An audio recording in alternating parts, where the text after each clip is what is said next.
Attention, cette émission est laissée à la discrétion de l'auditeur. Les propos et les opinions peuvent choquer.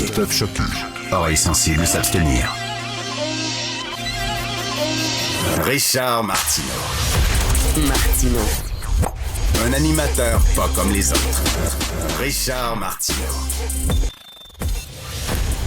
Bonjour ma gang de malades. Alors, 7 janvier, il y a 10 ans de ça, des journalistes et des dessinateurs français ont été abattus, massacrés par des islamistes. Pourquoi? Parce qu'ils avaient osé critiquer Mahomet, l'islam, et même ridiculiser cette religion-là. Charlie Hebdo, il faut le dire, hein, ils ont ridiculisé toutes les religions. Vraiment, ils sont égaux, ils sont cohérents. Les catholiques, les protestants, les bouddhistes, les musulmans, ils les aident tous. Mais il y a une religion qui a la peau courte. La difficulté avec la critique, c'est la religion musulmane, il faut le dire. Alors, ils se sont fait abattre pour des dessins. Je ne sais pas si vous connaissez Sam Harris. Sam Harris, c'est un écrivain américain, c'est un spécialiste en neurosciences. C'est quelqu'un qui critique beaucoup la religion. Un peu comme Guy Perkins le fait ici au Québec. Et Sam Harris, il dit, écoutez, il n'y a pas de grande analyse politique à faire là, sur ce qui s'est passé à Charlie Hebdo. Il n'y a pas des gros textes à écrire puis des grands discours. Des gens sont morts parce qu'ils ont fait des dessins. Ça vient de finir. Là. Point final. C'est point final de l'analyse politique. Le voilà, Sam Harris. Merci beaucoup, Jean-Philippe. Alors, c'est lui, il a dit, regardez, là, ils sont morts parce qu'ils ont fait des petits dessins, c'est tout. Et moi, il y a 10 ans, le Journal de Montréal m'avait envoyé à Paris pour couvrir justement ce qui s'était passé. Donc, je suis arrivé le lendemain, le 8 janvier 2015, à Paris.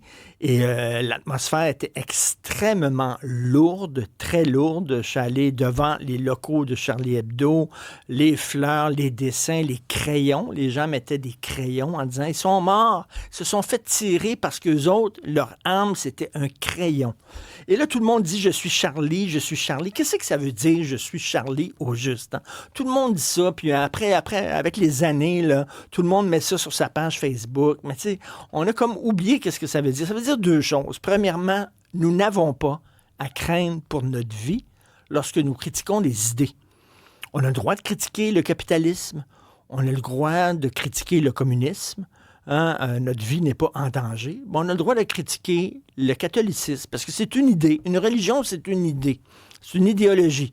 On a le droit de critiquer le catholicisme, le protestantisme et la religion musulmane. On a le droit aussi de la critiquer.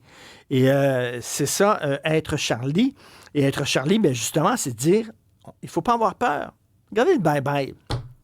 On en parlait hier avec Nick Payne. Il avait tout à fait raison. Le bye-bye, il y a eu le sketch sur l'école Bedford. Puis là, bon, on parlait de la religion catholique, les chrétiens, puis tout ça. Et là, quand c'était le temps, soudainement, il y avait... on montrait dans le sketch un professeur visiblement arabe avec un accent très maghrébin qui lançait des souliers à ses étudiants. Et là, il disait « Dieu est grand ». Non. C'est pas ce qu'ils disent, les islamistes, quand ils tuent ou quand ils frappent des gens. Ils disent « Allah est grand ». Pourquoi soudainement? Parce qu'on a parlé de Jésus, on a nommé Jésus dans le sketch du bye-bye, on n'a pas nommé Allah. Pourquoi? Ils ont eu peur.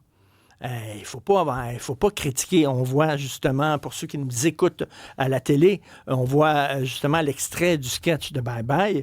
On ne se gênait pas pour critiquer le christianisme, mais soudainement, musulman, non, c'est Dieu est grand. Non, on disait Allah est grand. Et on a le droit de critiquer Allah. Et malheureusement, les gens ont de plus en plus peur. Vous savez, lorsque Salman Rushdie, le grand écrivain Salman Rushdie, qui a été attaqué encore récemment puis qui a perdu l'usage d'un œil, lorsqu'il y a eu une fatwa contre lui, lorsque l'ayatollah Khomeini avait dit il faut tuer Salman Rushdie parce que dans un de ses livres, les versets sataniques, il avait critiqué l'islam. Vous savez que le grand romancier de livres d'espionnage, de romans d'espionnage, John le Carré, si vous aimez les romans d'espionnage, vous connaissez c'est qui John le Carré? Mais John le Carré avait dit Salman Rushdie l'a cherché. Il n'y a pas à se plaindre. Si sa vie est en danger, s'il doit se promener maintenant avec des gardes du corps 24 heures sur 24, il l'a bien cherché parce qu'il a critiqué Mahomet, puis il sait que c'est mal reçu dans la communauté musulmane. Attends une minute, là. Ça s'appelle blâmer la victime. Ça s'appelle la fille s'est faite violer parce qu'elle portait une jupe trop courte. C'est comme ça que ça s'appelle. Et lorsqu'on est au mois de janvier, on dit toujours la personnalité de l'année, c'est qui? Hein? Pour certains, la personnalité de l'année, c'est Donald Trump parce qu'il a gagné ses élections. Pour d'autres, c'est ChatGPT.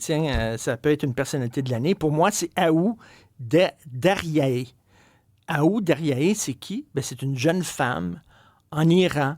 Elle était dans une université, puis à un moment donné, elle était écœurée de devoir porter le voile, puis de cacher son corps, puis de cacher sa sexualité, puis de cacher ses cheveux. Fait qu'elle a pogné les nerfs, elle a tout enlevé, puis elle s'est promenée en sous-vêtements devant l'université. Évidemment, elle a été pognée, attrapée par la police des mœurs. Jean-Philippe, merci beaucoup, on la voit là. Elle a été attrapée par la police des mœurs et envoyée dans un hôpital psychiatrique parce qu'évidemment, si tu es une femme iranienne puis tu veux pas porter le voile, c'est parce que il y a quelque chose de pas correct dans ta tête, là. Il y a quelque chose de pas correct. Et ça, quand je regarde l'image de cette femme-là, pour moi, ça me rappelle, vous savez quoi? La place Tiananmen, vous vous rappelez en Chine, le Chinois qui se tenait debout devant une ligne de tanks. Il y avait des tanks de l'armée chinoise qui étaient arrivés pour tirer sur les jeunes étudiants qui demandaient juste plus de liberté d'expression. C'est tout ce qu'ils demandaient. Alors, le régime chinois avait envoyé des tanks contre ces jeunes-là. Il y a un Chinois qui s'était tenu debout. Et quand le tank allait à droite, il se tenait à droite, puis il allait devant le tank. Et pour moi, c'est un acte de courage extraordinaire. Mais cette femme-là, elle est extrêmement courageuse. Est-ce que nos féministes québécoises en ont parlé de cette femme-là, Aou Daryaei? Non, zéro, zip, parce que nos féministes québécoises petites bourgeoises étaient plus intéressées à attaquer la langue française. Pourquoi on dit une table et un bureau? Hein, parce qu'une table, c'est la domesticité, c'est la cuisine, un bureau, c'est le travail. Ça, c'est bien épouvantable. Mais qu'une Iranienne se tienne debout devant un régime hyper patriarcal, hyper misogyne, ça, non, ça a l'air que ça intéresse pas, malheureusement, les féministes occidentales. Donc, pour moi, la personnalité de l'année, en cette journée là, du 7 janvier 2025, 10 ans après Charlie Hebdo, c'est Aou Daryaei.